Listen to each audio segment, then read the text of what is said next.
মানুষের জীবন দেখলে এতে সংকটও আসবে, বিপদও আসবে, অনেক সমস্যাও আসবে। কখনো কখনো এমন সময় আসবে যখন আমাদের আপনজনের থেকে সাহায্য চাইতে হয়। আমরা সাহায্য চাই আর তারা সাহায্য করেও দেন, আমাদের সংকট থেকে মুক্তও করে দেন। কিন্তু যখন এই সময় বদলে যায়, যখন সুখের সময় আমাদের জীবনে আসে, তখন আমাদের মনে একটা অহংবোধ জেগে ওঠে। মনে হয় উপকার আবার কি, সেই ব্যক্তি সাহায্য করেছিলেন তাতে কি, উনি তো নিজের কর্তব্য পালন করছিলেন। সেই ব্যক্তি আমাদের ধন দিয়েছিলেন যখন প্রয়োজন ছিল, তো আমরা সেই ধন তো ফিরিয়ে দিয়েছি, উপকার কিসের? এই ভাবনা অনুচিত।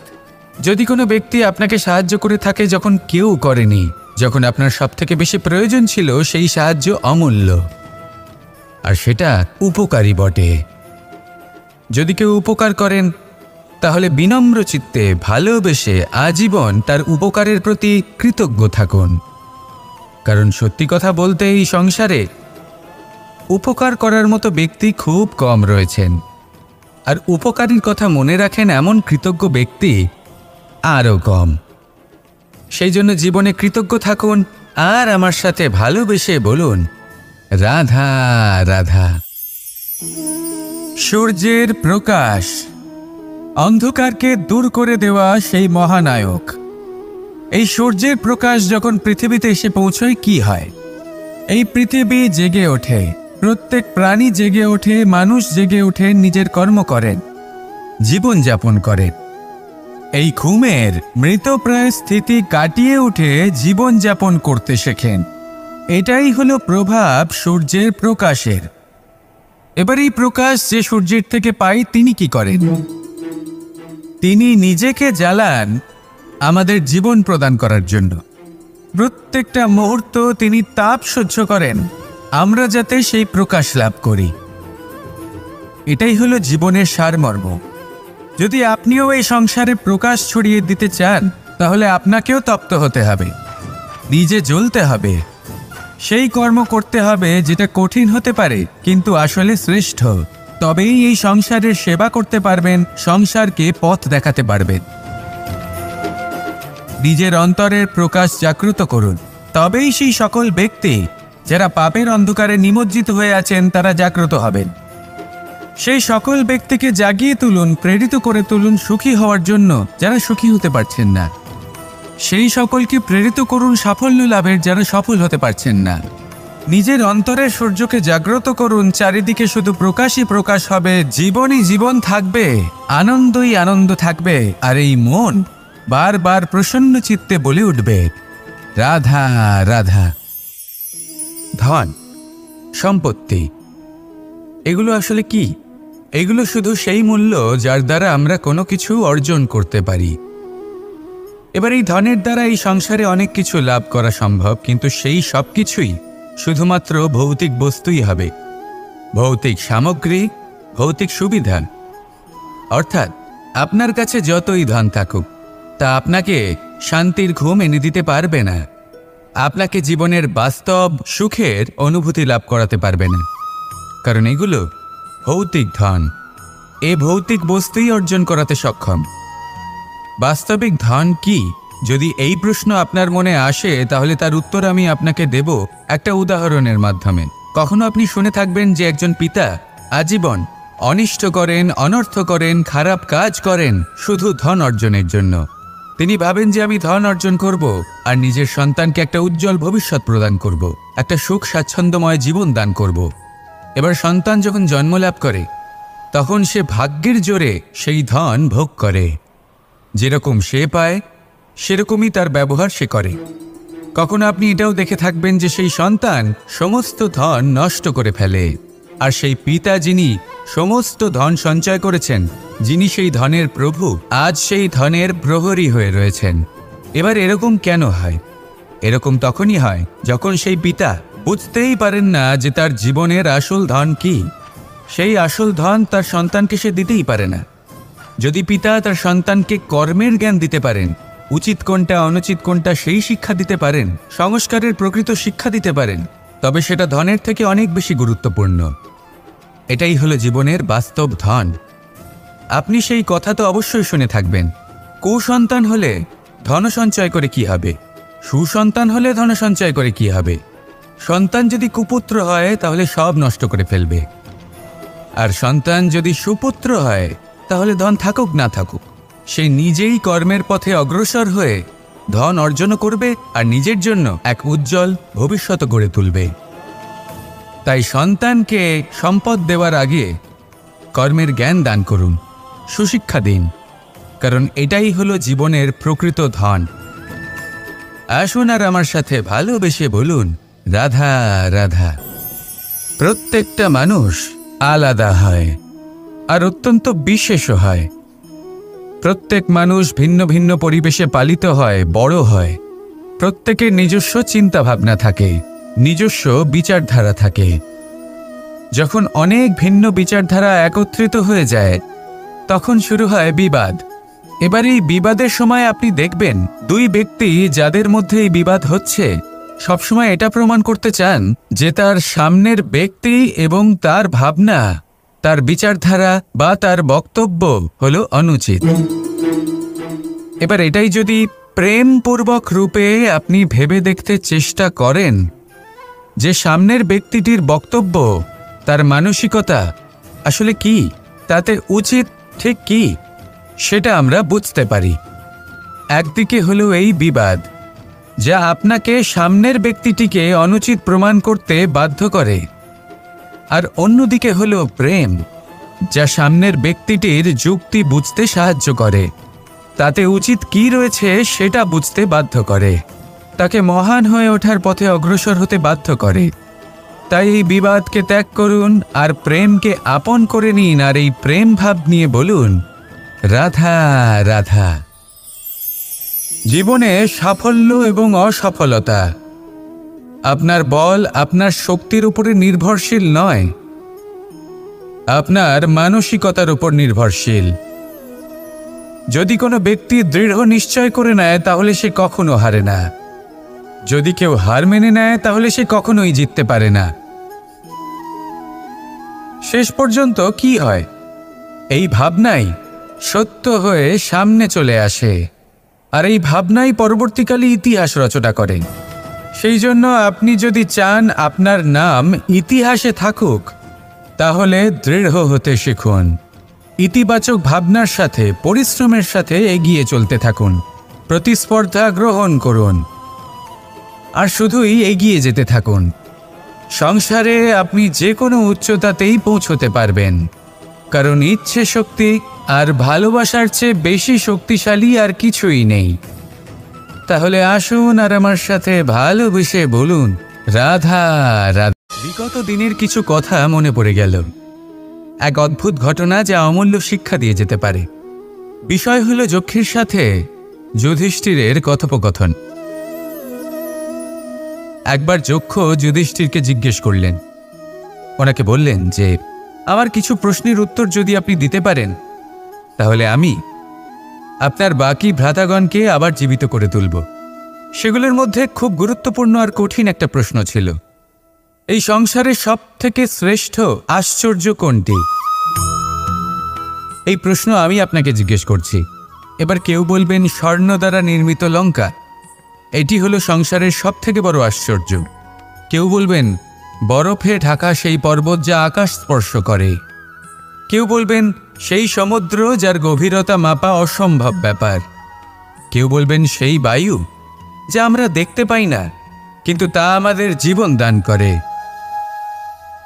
সংসারের সব থেকে বড় আশ্চর্য কি, সেই প্রশ্নের উত্তর যুধিষ্ঠির দিয়েছিলেন, আর তা ছিল শ্রেষ্ঠ উত্তর এবং উচিত। উনি বলেছিলেন যে সংসারে প্রতিদিন কোনো ব্যক্তি জন্ম লাভ করেন আর কোনো ব্যক্তি মৃত্যুও লাভ করেন। এবার এই কথাটা সবাই জানেন, সবাই বোঝেন যে যখন জন্মেছি তখন কোনো একদিন আমিও অবশ্যই মৃত্যু লাভ করব।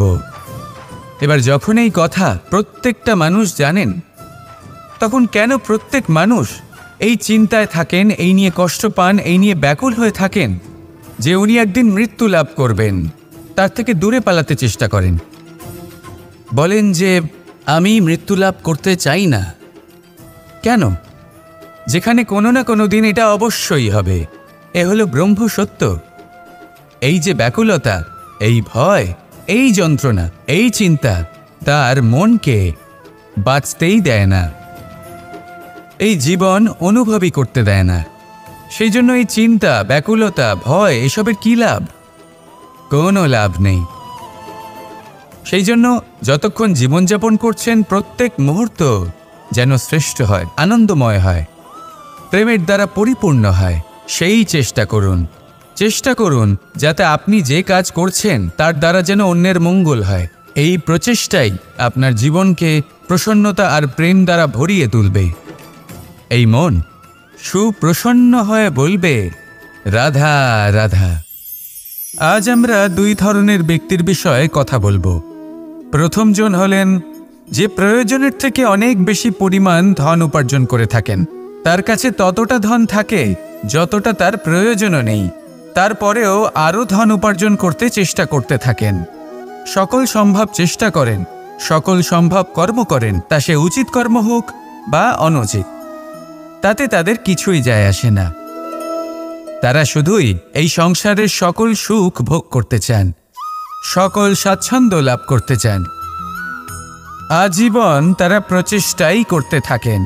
এবার এই করতে গিয়ে তারা ভারাক্রান্ত হয়ে সমস্যার সম্মুখীন হন।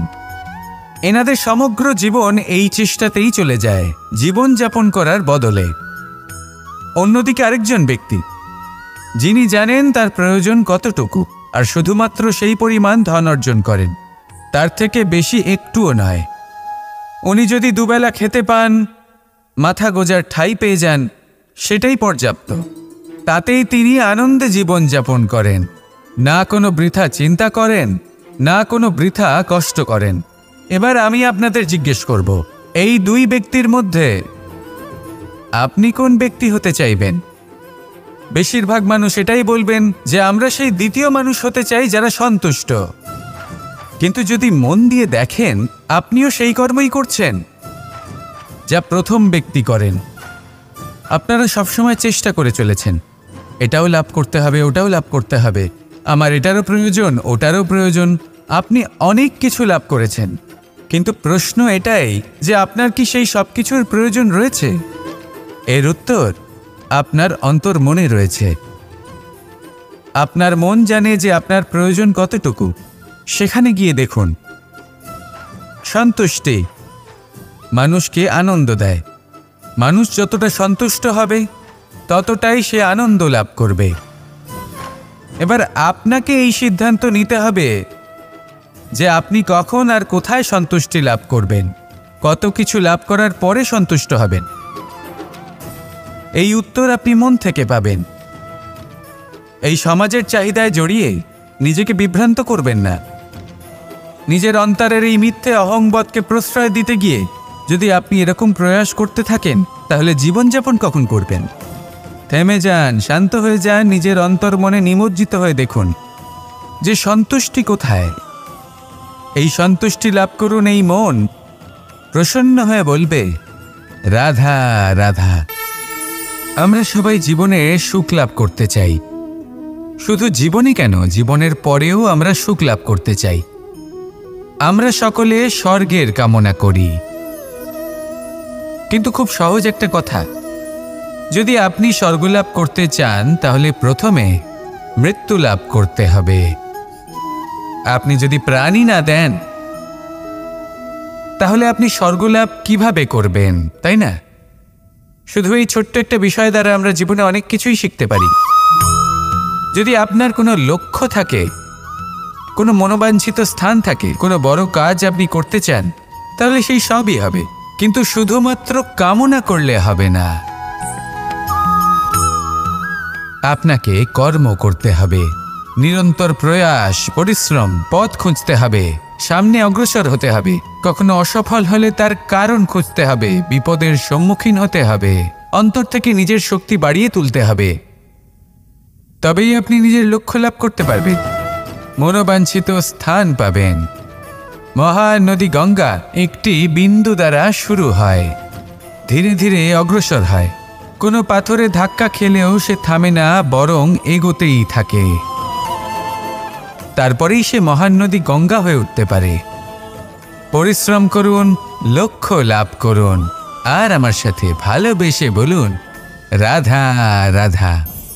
মাতা পিতার মনে সবসময় এই বাসনা বাস করে যে ওনাদের সন্তানের যেন মঙ্গল হয়। নিজের সন্তানকে সেই সব কিছু দেবার সবসময় চেষ্টা করতে থাকেন যেগুলো তারা নিজেরা নিজেদের জীবনে কখনো পেতে পারেননি, এবং এই প্রক্রিয়ায় সবথেকে গুরুত্বপূর্ণ বিষয়টি ভুলে যান, নিজের সন্তানকে সেই জিনিস দেওয়া যেটা উনি সবথেকে আগে পেয়েছেন। আমি ধনের কথা বলছি না, আমি বলতে চাইছি নিজের অভিজ্ঞতা দ্বারা ওনারা যে মানসিক স্থিতি লাভ করেছেন, ওনারা যে মর্যাদা লাভ করেছেন, যে শিক্ষা ওনারা লাভ করেছেন, সবার আগে নিজের সন্তানকে সেটা দেওয়া প্রয়োজন। সেটা যদি নিজের সন্তানকে দিতে পারেন তাহলে এই সন্তান জীবনে তার পথে এগোতেও পারবে, ধন অর্জনও করতে পারবে এবং শক্তিশালী অনুভবও করতে পারবে। সেই জন্য সন্তানকে সবার আগে সেটা দান করুন যেটা সব থেকে বেশি মূল্যবান। সেটা দিন যেটা আপনি সবার আগে লাভ করেছেন। আসুন আমার সাথে ভালোবেসে বলুন রাধা রাধা। সাফল্য এবং অসফলতা, মানুষের জীবন এই দুই চাকার ওপরই দাঁড়িয়ে থাকে, এর আশেপাশেই ঘুরতে থাকে। তাই সাফল্য এবং অসফলতা অত্যন্ত লাভদায়কও হতে পারে, আবার অত্যন্ত ক্ষতিকারকও হতে পারে, নির্ভর করছে মানুষের উপর। যদি কথা বলা হয় সাফল্যের, তাহলে যখনই সাফল্য আসে তখন সেই সাফল্য তার মাথায় চড়ে বসে। তিনি নিজের পথ থেকে সরে যান, লক্ষ্যভ্রষ্ট হয়ে যান, অনুচিত কাজের দিকে অগ্রসর হয়ে পড়েন, বিনাশের দিকে অগ্রসর হয়ে পড়েন। কিন্তু সেই সাফল্য যদি মাথায় চড়তে না দিয়ে মনের মাঝে বাস করে, তাহলে সে নিজের সাফল্য অনুভব করতে পারবে, নিজের কর্তব্য অনুভব করতে পারবে, ভাববে যে কিভাবে এই সাফল্য দ্বারা সমাজের কিছু মঙ্গল করা যেতে পারে, আর সেই সাফল্যই তার জন্য বরদান হয়ে যাবে। এবার যদি কথা বলি অসফলতার, তাহলে যখনই অসফলতা আসে তখন মানুষ তাতে মন খারাপ করে বসেন, দুঃখী হয়ে পড়েন, হেরে গেছেন বোধ করেন, জীবনের সামনে অগ্রসর হওয়ার সাহস করতেই পারেন না। তার কি করা উচিত? তার মন থেকে না ভেবে মস্তিষ্কের দৃষ্টিভঙ্গি দিয়ে ভেবে দেখা উচিত যে আমি এমন কি করলাম যাতে আমি অসফল হলাম। নিজেকে শুধরে নেওয়া উচিত। তখন এই অসফলতা মানুষের কাছে আশীর্বাদ প্রমাণিত হবে, আর পরের বার তিনি অবশ্যই সফলতা লাভ করবেন। তাই মনে রাখবেন, সাফল্য এবং অসফলতা আপনার জন্য লাভদায়কও হতে পারে, ঘাতকও প্রমাণিত হতে পারে, বিধ্বংসীকারীও হতে পারে। তা নির্ভর করছে আপনার উপর যে আপনি মস্তিষ্ক দিয়ে দেখতে চান নাকি হৃদয় দিয়ে দেখতে চান। শেষ পর্যন্ত সিদ্ধান্ত আপনারই। আসুন আর আমার সাথে ভালোবেসে বলুন রাধা রাধা। মানুষ সবসময় চায় যে তার জীবনে যেন কখনো কোনো সমস্যাই না আসে। সে চায় তার জীবন যেন শুধুমাত্র শান্তি এবং সুখের দ্বারা পূর্ণ থাকে। কিন্তু এই চাহিদা অনুচিত কিছু নয়। আমরা সবাই এটাই চাই যে জীবনে সুখ থাক, শান্তি থাক। কিন্তু এই কথা সবসময় মনে রাখবেন, যে সূর্য উদিত হন সংসারকে প্রকাশমান করেন, দুপুরবেলায় সংসারকে রৌদ্র প্রদান করেন, সন্ধেবেলায় তাকেও অস্ত যেতে হয়। এবার আমাদের জীবন চক্র কিছুটা এরকমই। কোনো কিছুই চিরকাল একরকম থাকে না। কখনো এই নদীকে দেখুন যা বয়ে চলেছে। এই নদী যা বয়ে চলেছে তার পথেও অনেক বিপদ আসে। বড় বড় পাথরের সম্মুখীন হয়ে তাকেও সামনে এগিয়ে যেতে হয়। একটি পুকুর যা চারদিক থেকে ঘেরা, তার জীবনে কিন্তু কোনো সমস্যা নেই। কিন্তু এই সংসারে পুকুরের পুজো করা হয় না, পুজো করা হয় নদীকে। মনে রাখবেন, সমস্যার ঊর্ধ্বে তিনি উঠতে পারেন যিনি সমাধি লাভ করেছেন, যিনি এই সংসারেই নেই। যিনি এই সংসারে আছেন এবং জীবিত আছেন, তার জীবনের সমস্যা হলো শ্বাসবায়ুর মতোই গুরুত্বপূর্ণ। আসুন আমার সাথে ভালোবেসে বলুন রাধা রাধা। বন হলো আমাদের সবারই প্রিয়। সেখানকার সৌন্দর্য, শান্তি, সেখানকার পরিবেশ আমাদের সকলের ভালো লাগে, এবং সেখান থেকে আমরা কাঠ পাই যা সংসারে, আমাদের জীবনে আমাদের খুব সহায়ক হয়ে ওঠে। এর দ্বারা আমরা অনেক কিছুই প্রাপ্ত করতে পারি। অনেক বাদ্যযন্ত্র আমরা লাভ করতে পারি। এর অনেকভাবে প্রয়োগ সম্ভব। কিছু কাঠ অত্যন্ত সুগন্ধি হয় যা আমরা ঈশ্বরকে নিবেদন করি, যেমন চন্দন। এবার ভাবুন, একজন অসাবধানী ব্যক্তি, তার হাত থেকে ছোট্ট একটা আগুনের ফুলকি যদি সেখানে পড়ে, তাহলে তা সমগ্র বনকে ভস্ম করে দিতে পারে। আর যখন এই আগুন ছড়িয়ে পড়ে, তখন তা কাউকে রেহাই দেয় না। অন্য বৃক্ষকে নয়, পাতাকে নয়, ফলকে নয়, কাঁটাকে নয়, কাউকে নয়, পথে যাকে পায় তাকেই ভস্ম করে দেয়। এই ছোট্ট আগুনের ফুলকি। কিন্তু এই ছোট্ট আগুনের ফুলকি সবার আগে কাকে ভস্ম করে? সেই সকল ছোট ছোট শুকনো পাতা, সেই ছোট ছোট গাছের ডাল। ঠিক সেইভাবেই আপনার জীবনে একজন খারাপ ব্যক্তি এসে হয়তো আপনার সমগ্র জীবন ধ্বংস করে দিতে পারে। আর আপনার এই জীবনে এই ছোট ছোট শুকনো পাতা এবং এই ছোট ছোট শুকনো কাঠ আপনার ছোট ছোট স্বার্থ। আপনার স্বার্থের দ্বারা এই অশুভ ব্যক্তি আপনার মনে অশুভ আবেগ বাড়িয়ে তুলবে এবং আস্তে আস্তে আপনার জীবন শেষ করে দিতে পারে। তাই মনে রাখবেন, এই জীবন অমূল্য। আপনি হলেন অমূল্য। এই জীবন যাপন করুন এবং এই জীবনের কাছে পৌঁছানোর দ্বার আর কোথাও নেই, আপনার কাছেই আছে। আপনার মনে, আপনার বিবেকে, আপনার দৃষ্টিভঙ্গিতে, আপনার ভাবনাতেই আছে। এই দ্বারকে খুলুন। জীবন সফল হবে আর ভালোবেসে বলবে, রাধা রাধা।